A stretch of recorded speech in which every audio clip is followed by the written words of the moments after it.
ఇవాళ యనమల రామకృష్ణ గారు అంటారు క్యాబినెట్ తీసుకున్న నిర్ణయాలకి మీరు ఒత్తాసు పలకాలు కానీ మీరు దానికి కాదని చెప్పని మీ ఇష్టారాజ్యంగా మీకు మాన్యువల్ ఉందా, మీరు ఏం చేస్తారని ఆయన్ని విమర్శించడం చూస్తుంటే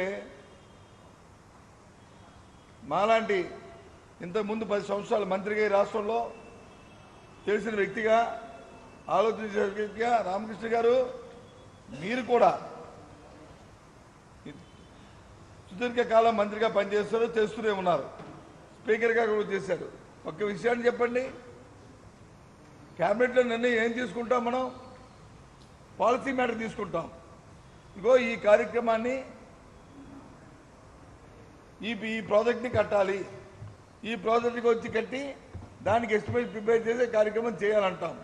కానీ ప్రాజెక్టులు కట్టినప్పుడు వచ్చి ఫలానా వాడికి కాంట్రాక్ట్ ఇవ్వాలని తీసుకోం కదా, ఫలానా వారికి బిల్లులు ఇవ్వాలని తీసుకోం కదా, లేదా ఫలానా కార్యక్రమం ఫలానా వారికి బిల్లు ఆపమని చెప్పిన నిర్ణయాలు క్యాబినెట్లో తీసుకోం కదా. మరి వాళ్ళు మీరు చేస్తుంది ఏంటి? ఎవరైతే మొన్న జరిగిన ఎన్నికల్లో తెలుగుదేశం పార్టీకి డబ్బు సంచులు మోసారో, ఎవరైతే వారితో విచ్చలవిడిగా కాంట్రాక్టులు పెట్టుకున్నారో, వాళ్ళ దగ్గర నుంచి అవినీతి కార్యక్రమాలు చేశారో, వాళ్ళకి ఇష్టారాజ్యంగా ప్రభుత్వ ధనాన్ని దోచిపెడుతుంటే ప్రధాన కార్యదర్శి ఏమన్నారు? ఎల్వి సుబ్బయ్య గారు ఇచ్చిన నోట్ ఏంటి? ఎందుకు చేస్తున్నారు? ప్రయారిటైజ్ లేవు, పాలసీ ప్రకారం ఒక నిబంధనల ప్రకారం మీరు వెళ్ళవలసిందని చెప్పిన మాట మరి మేము పత్రికలో చూసిన వాస్తవం. ఏం మాట్లాడతారు? మీరు చెప్తుంది ఏ కార్యక్రమం చేస్తున్నారు? సూటిగా మిమ్మల్ని అడుగుతున్నాను. మీరున్నప్పుడున్న ఎవరైతే ఆర్థిక శాఖ ముఖ్య కార్యదర్శి రవిచంద్ర ఉన్నారో ఎందుకు సెలవు మీద వెళ్ళాడు? ఏ కారణం మీద వెళ్ళారు? మీ దోపిడీని చూడలేకే కదా, మీరు చేస్తున్నాక అడ్డుగోల పనులకి సంతకం పెట్టమంటే పెట్టలేకే కదా, పెడితే వెళ్తే ఏం జరుగుతుందో తెలుసు కదా. రాబోయే ప్రజలు ఇప్పటికే మిమ్మల్ని చిత్కరించారు కదా, ఇంకో 10 రోజుల్లో మీరు మీ కుర్చీలు కదులుతాయి కదా, మీరు అక్కడ నుంచి ఖాళీ చేయవలసిన అవసరం ఉంది కదా రాజ్యాంగబద్ధంగా. ఈ లోపల వచ్చి దోచేస్తుంటుంటే మీ దోపిడీకి ఏ అధికారులు అయితే ఒత్తాసు పలుకుతారో అధికారులందరూ కూడా రేపు రాబోయే కాలంలో మరి ఎదుర్కోక తప్పదు కదా. వాళ్ళు ఇవాళ చెప్తున్నాం,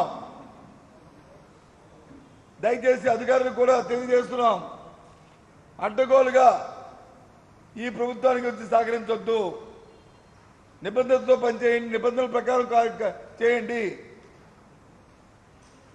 ఇప్పటికే ఎన్నోసార్లు డిమాండ్ చేశాం. ఏదైతే మాజీ చీఫ్ సెక్రటరీస్ ఉన్నారో ఐవారి కృష్ణారావు గారు కానీ, లేదా అజయ్ కలాం గారు కానీ, లేదు ప్రస్తుతం చీఫ్ సెక్రటరీ వస్తున్నా కానీ ఏమున్నాయో వాటి మీద ఎంక్వైరీ జరగాలని డిమాండ్ చేస్తాం. వారు చెప్పిన మాటలు వాస్తవా కాదని ప్రజలకు తెలియవలసిన అవసరం ఉందని డిమాండ్ చేస్తాం. ఇప్పుడైనా సరే మించిపోయిన లేదు మీ ప్రభుత్వం. ధైర్యంగా మీకుంటే మీరు ఎంక్వైరీ చేయండి, మీరు ఆర్డర్ చేయండి. మీకు చేసే అవకాశం లేదు, చేసే ధైర్యం కూడా మీకు లేదు. కానీ రాబోయే ప్రభుత్వం జగన్మోహన్ రెడ్డి గారి నాయకత్వంలో తప్పకుండా దీని మీద విచారం జరుపుతుంది. తప్పకుండా ఎవరైతే దోషులు ఉన్నారో, ముఖ్యంగా ముఖ్యమంత్రి దగ్గర నుంచి ఎవరైతే ఇన్వాల్వ్ అయి ఉన్నారో, ప్రజాధనాన్ని ఎవరైతే దోచుకున్నారో తప్పకుండా వాళ్ళందరినీ కూడా ప్రజా కోర్టు ముందు న్యాయం నిలబెట్టక తప్పదు, తీరుతుందనే విషయాన్ని తెలియజేస్తున్నాం. చెప్పారా పాత సిఎస్లు సుమారు వందల మంది, 300-400 మంది, ఒక్కొక్కరు 500 కోట్ల రూపాయలు లెక్కను దోచుకున్నారు ఈ రాష్ట్ర ఈ ప్రజాధనాన్ని కాంట్రాక్టుల రూపంలో అని చెప్పారు. బడ్జెట్లో శాంక్షన్ లేకుండా సుమారు 60,000 కోట్ల రూపాయలని అదనంగా ఖర్చు చేశారు బడ్జెట్ శాంక్షన్ లేకుండా అనే విషయాన్ని మరి చీఫ్ సెక్రటరీ చెప్పారు. ఐవారి కృష్ణారావు గారు చెప్పారు. ఏదైతే ఓటు నోటు కేసులో ఏ రోజైతే చంద్రబాబు నాయుడు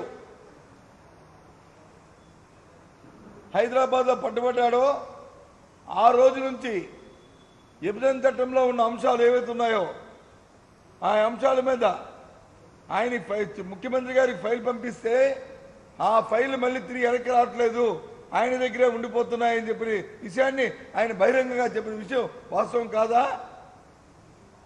ఈ రాష్ట్రాన్ని నష్టపెట్టింది